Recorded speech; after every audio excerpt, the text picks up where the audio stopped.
দক্ষিণ কামৰূপৰ বৰিহাটস্থিত ক্ষুদ্ৰ সঞ্চয় বেংকৰ প্ৰায় 4 কোটি টকীয়া কেলেংকাৰীয়ে জোকাৰণি তুলিছে সমগ্ৰ দক্ষিণ কামৰূপ। ক্ষুদ্ৰ সঞ্চয় বেংকৰ টকা আত্মসাতৰ অভিযোগ উত্থাপিত হোৱাৰ পিছতে এটাৰ পিছত আন এটা কথা সদৰি কৰি গৈ আছে এজেণ্ট কৰ্তৃপক্ষৰ লগতে এসময়ৰ সভাপতি চিৰাজ আলীয়ে।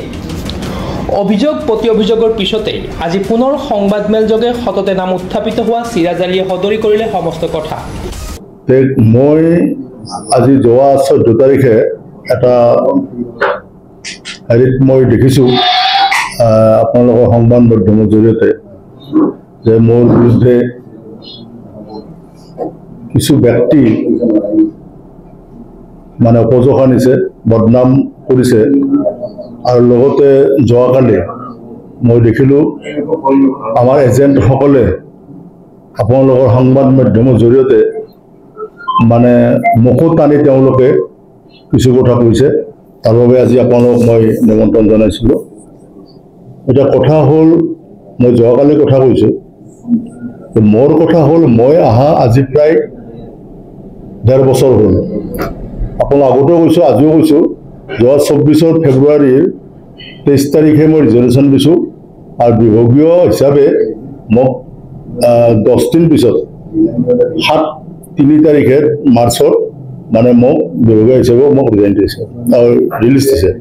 এতিয়া কথা হ'ল, প্ৰথম কথা হ'ল আমাৰ যদি অপাৰেটিভ ডিপাৰ্টমেণ্টৰ এটা আছে, সাংবিধানিক এটা নিয়ম আছে যে তাত যদি কিবা টকা পইচা লেনদেন থাকে, কৰ্মচাৰীয়ে হওক বা যিকোনো তাত আমাৰ সভাপতি সম্পাদক মেম্বাৰ চেম্বাৰ যিয়ে হওক, তেওঁলোকক কেতিয়াও তেওঁলোকে অব্যাহতি নিদিয়ে। এইটো আমাৰ একমতে আছে। গতিকে তেওঁলোকে চালি জাৰি চাই মোক অব্যাহতি দিছে যে মোৰ কোনো লেনদেন নাই। ইফালে গ্ৰাহকে নিজৰ গাঁঠিৰ ধন বিচাৰি এজেণ্টসকলক বিভিন্ন ধৰণে হাৰাশাস্তি কৰাৰ বিপৰীতে এজেণ্টসকলে বিভিন্ন সময়ত বেংক কৰ্তৃপক্ষক আঙুলি তোৱায়। আনহাতে এই সমগ্ৰ ঘটনাটোত চিৰাজ আলীৰ নাম সাৱৰ খোৱাত দুখ প্ৰকাশ কৰে চিৰাজ আলীয়ে। এতিয়া কথা হ'ল আজি তেওঁলোকৰ তাৰ পৰা অহাৰ আজি 1.5 বছৰ হৈ গ'ল। তাৰ পিছতো মোক টানিয়ে থাকে। এইটো এটা মই বিৰাট দুখ পাইছোঁ। যে প্ৰথম কথা হ'ল যদি কিবা থাকিলেহেঁতেন, মই অহাৰ পিছত এতিয়া 2বাৰ গভৰ্ণমেণ্ট অডিট হ'ল সমবায়খনত। যোৱা আমাৰ 24 মাৰ্চৰ 31 তাৰিখলৈ হৈছে, মই অহা বছৰ সেইটো, আৰু এতিয়াও আমাৰ 1 বছৰ হ'ল আমাৰ অডিট হৈছে। 2টা বছৰ অডিটত, তাত অডিটতো মোৰ কোনো খেলি মেলি কোনো পোৱা নাই।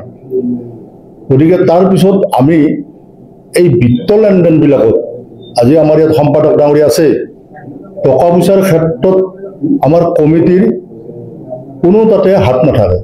ইফালে ক্ষুদ্ৰ সঞ্চয় বেংক সমিতিৰ সম্পাদক দিগেন কলিতাই সংবাদ মাধ্যমৰ আগত স্পষ্ট ৰূপত প্ৰকাশ কৰে যে এই ঘটনাত চিৰাজ আলী জড়িত নহয় যদিও কেতিয়াবা কৰ্তৃপক্ষই নিজৰ আত্মপক্ষক নিৰ্দোষী সজাবলৈ সময়ে সময়ে চিৰাজ আলীৰ নাম উল্লেখ কৰিছিল। তেখেতে এই বেংকটো প্ৰতিষ্ঠা কৰিছিল, প্ৰথম আৰম্ভণি তেওঁ প্ৰতিষ্ঠা কৰিছিল। সেইকাৰণে তেওঁ হয়তো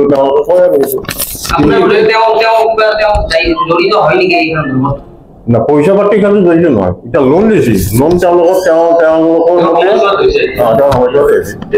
পইচা মাৰা নাই, এইটো মিছা কথা। পইচা ময়ো খোৱা নাই বা সভাপতিও খোৱা নাই, এইটোৱে সম্পূৰ্ণ মিছা কথা। পইচা খোৱা নাই, পইচাটো আমাৰ লোন দিছিলোঁ, লোনৰ ক্ষেত্ৰত লোনবিলাক ৰিকভাৰী হোৱা নাই, তাৰ কাৰণে আমি গ্ৰাহকো দিব পৰা নাই। আনহাতে এজেণ্টসকলে গ্ৰাহকৰ জমা ধন সম্পূৰ্ণ আদায় নিদিয়াৰো অভিযোগ উত্থাপন কৰে সম্পাদক দিগেন কলিতাই। তেওঁলোকে যিটো তাৰমানে পইচা আমাক আদায় নিদিয়া বুলি দেখুৱাইছে, এই যিখিনি এজেণ্টে যে কৈছে পইচা পেমেণ্ট কৰা নাই বুলি, আমি পেমেণ্ট কৰিছিলোঁ জানুৱাৰী 23 চনৰ, ৰিচিভ কৰিছিলোঁ 75,30,220 টকা, পেমেণ্ট কৰিছোঁ 99,90,770 টকা। ফেব্ৰুৱাৰী 23ত ৰিচিভ কৰিছোঁ 62,22,970 টকা, পেমেণ্ট কৰিছোঁ 53,85,120 টকা। মাৰ্চত কৰিছোঁ 59,70,000 টকা পেমেণ্ট ৰিচিভ হৈছে, পেমেণ্ট হৈছে 61,84,000 টকা। ইফালে সংবাদমেলতে এসময়ৰ সভাপতি চিৰাজ আলীয়ে ৰাইজৰ ধন ওভতাই পোৱাত সম্পূৰ্ণ সহযোগিতা কৰিব বুলি উল্লেখ কৰে। আপোনালোকক যোগে জনাইছোঁ, কাৰণ মোৰ কথা হ'ল কি, মই তাত যিখিনি মোৰ কৰ্তব্য বা যিখিনি মোৰ ছিষ্টেম, সেই নিয়ম অনুযায়ী তাৰ পৰা আহিছোঁ। আৰু মোৰ এনে চুক্তি নাই যে মই ক'ৰবাত নমৰালৈকে থাকিম, কোনো মোৰ চুক্তি নাই। গতিকে মোৰ এটাই কথা, আহ্বান সকলোলৈকে, এজেণ্ট হওক, পাব্লিক হওক, আপোনালোকে মোক ভালকৈ সোধক মই গোটেইখিনি কথা মোৰ মনৰ পৰা যিমানখিনি ক'ব লগা আছে কম সহযোগ কৰিম মই আপোনাক কথা দিছোঁ এতিয়া সততে প্ৰশ্ন উত্থাপন হয় ৰাইজৰ প্ৰাপ্যধন উভতাই পাব কেতিয়া নিউজ ডেস্ক ৰিপৰ্ট প্ৰাতঃ টাইম ডিজিটেল অসমৰ সংবাদ জগতখনৰ বাবে এক সুখৰ খবৰ আপোচবিহীন ৰাইজৰ কণ্ঠ সাপ্তাহিক কবচ পুনৰ এবাৰ অসমৰ ৰাইজৰ মাজলৈ